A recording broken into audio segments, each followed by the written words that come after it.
action लानांगौबो जायो मानो होनोब्ला गोबां समनिफ्रायनो जाबोगासिनो दा गुबुनफोरनिखौ नायोबा स्पट एक्सन लानाय नुनो मोनो दा जोंनियाव नाय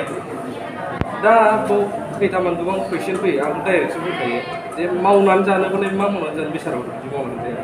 दा जिखिनि आं खोनाबोबाय गोबांनि ससियेल मिडियानिफ्राय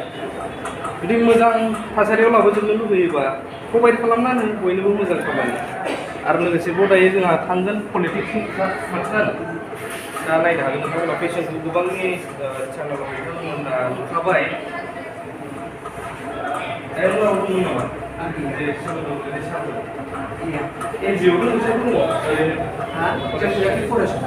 दा नोंथांमोना मा सानो जे बावहाय बिदि खालामनाया मोजां जादों ना गाज्रि जादों मानसि हिसाबै एसे फरेस्ट नङा एसे फरेस्ट नङा बा एसे डिउटि लाग्रा नङा बिदि खालामनाया मोजां जादों ना गाज्रि जादों मा सानो नोंथांमोना माखासे जिनिसखौ जोंबो बिदि जालायनाया थिग जायाखै थिग जायाखै बर'जों बर'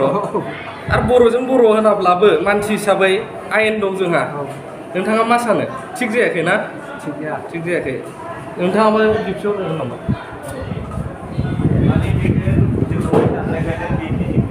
दाननायखाय दानदों नामा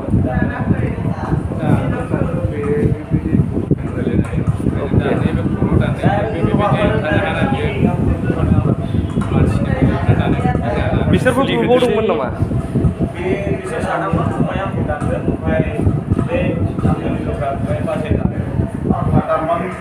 दानबाथ' नों सेस जागौमोन माथो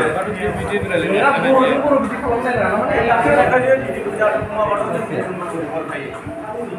दानदोंबाबो माने बिदि खालामलायनामोन आरोना माने बे जोंनि थासारिया गाज्रि लाबोदों नै जोंनि समाजावबो गुबुनाथ' जों मिनिगोनसो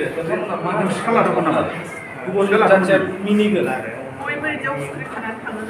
बासिनबायना बेहाय जों बावसोनो बासिनबाय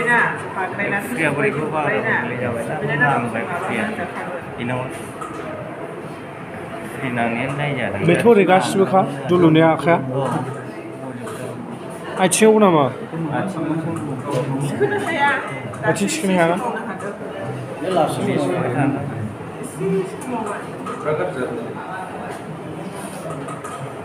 गावसोरजों गावसोर खालामलायनांगौ जाथि दा मा जादों